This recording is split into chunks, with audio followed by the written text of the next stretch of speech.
12월 9일 방송을 시작하겠습니다.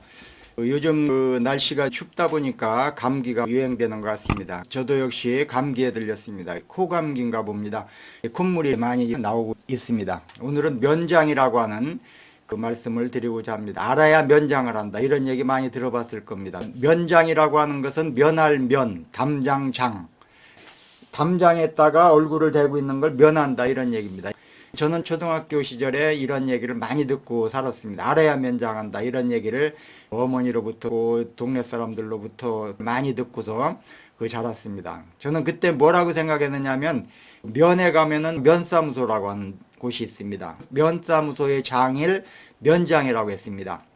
공부를 많이 해야 면사무소의 장이 되는구나, 이렇게 생각을 했던 것입니다. 그렇게 이해했던 분들이 많았을 것입니다. 면사무소가 있는 충청도 깡촌에서 초등학교를 다녔습니다. 초등학교라고 하는 것은 큰 우리 면에서 가장 크고, 그 다음 면사무소, 그 다음에 지서라고 지금으로 얘기하면 파출소가 되겠습니다. 요 세 가지 기관이 가장 큰 기관이었다라고 볼 수가 있습니다. 면에서 가장 높은 분을 면장이라고 했기 때문에 저는 면장이 되는 것이 꿈이었습니다. 그래서 면사무소에 근무하는 공무원들이 우상처럼 보였고, 그 중에서 가장 지위가 높은 면장이 되는 것이 꿈이었던 때가 있었습니다. 그때만 하더라도 면장은 일반인이 함부로 대할 수 없는 높은 신분에 있었습니다.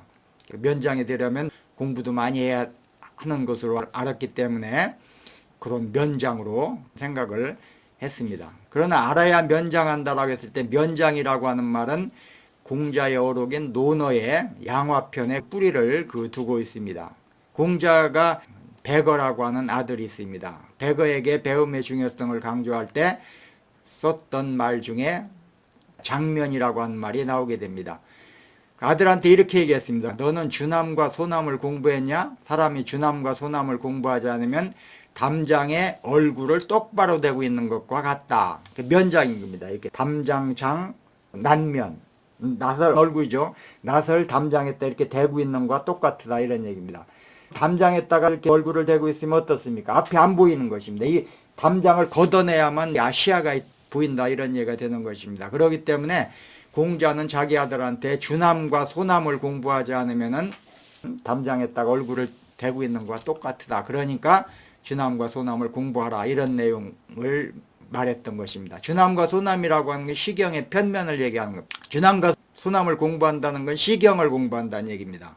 시경은 주로 어떤 내용이냐면 남녀 간의 사랑, 이별, 이런 것을 다룬 내용이 많습니다. 공자는 일반 백성의 세속적인 사랑과 아픔, 생활 등을 알아야 인간의 본성을 파악하고 숙이치인하는 데 도움이 된다고 생각했습니다. 시를 공부하지 않는 사람은 대화를 하는 데 있어서 너무 딱딱하고 답답한 인간이 된다라고 했습니다. 답답한 인간이 되지 않으려면은 주남과 소남, 시를 공부하라, 이렇게 자기 아들한테 권했던 것입니다.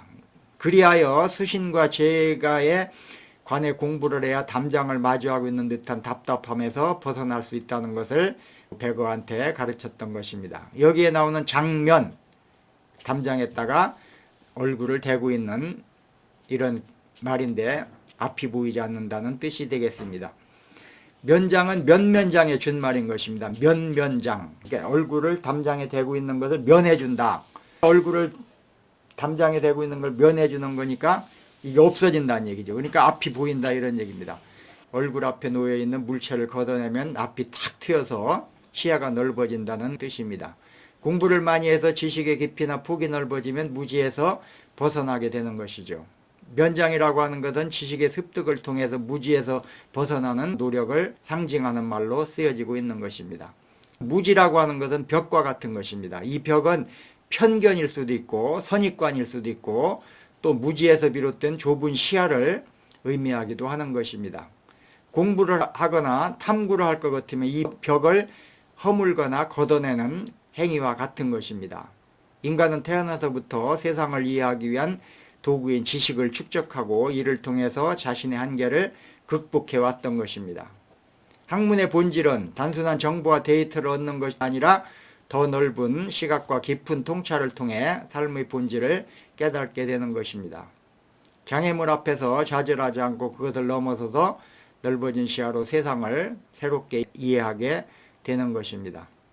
현대인들은 빠르게 변하는 정보사회 속에 살고 있습니다. 그러다 보니까 지식도 많이 늘어나지만 거기에 못지않게 점점 더 많은 벽을 마주하고 있는 것입니다. 이 벽은 기술적 변화의 속도, 끊임없이 쏟아지는 정보 혹은 스스로 만들어낸 고정관념과 편견일 수도 있는 것입니다.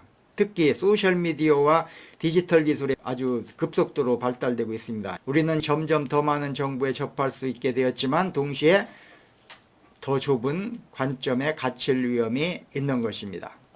알고리즘이 제공하는 맞춤형 정보는 우리의 시야를 제한하고 다양한 관점을 이해하지 못하게 하는 벽이 되는 것입니다. 핸드폰 같은 데 이렇게 보면 자기가 많이 검색한다든가 관심 있는 것들에 대한 알고리즘이 제공되잖아요. 그렇기 때문에 다른 것보다는 고구에 빠질 가능성이 있다는 얘기입니다. 다른 정보가 엄청 많이 쏟아져 나오고 있는데 그 알고리즘이 보내준 정보만을 접하게 되니까 편협해된다, 이런 얘기가 되는 것이죠. 이러한 상황에서 면장이라고 하는 것은 우리에게 중요한 질문을 던지게 되는 것입니다. 내가 알고 있는 것이 무엇이고 모르고 있는 것이 무엇인가? 내가 가진 지식과 관점은 충분히 넓고 깊은가? 라고 하는 질문을 던지게 되는 것입니다. 면장은 공부를 통해서 이러한 벽을 걷어내야 한다는 메시지를 전하고 있는 것입니다.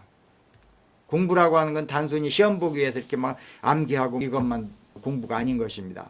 스스로의 무지를 깨닫고 새로운 진리를 탐구하는 여정, 이것이 바로 넓은 의미의 공부라고 할 수가 있습니다. 이러한 과정을 통해서 우리는 좁은 관점에서 벗어나서 더 넓은 세계를 보게 되는 것입니다. 다양한 공부를 하게 될 것 같으면 얼굴에다 담장을 대고 있는 것에서 벗어나게 된다, 이런 얘기입니다. 그러니까 시야가 넓어지게 된다, 이런 얘기입니다. 오늘은 여기까지 하겠습니다. 시청해 주신 여러분께 감사드립니다.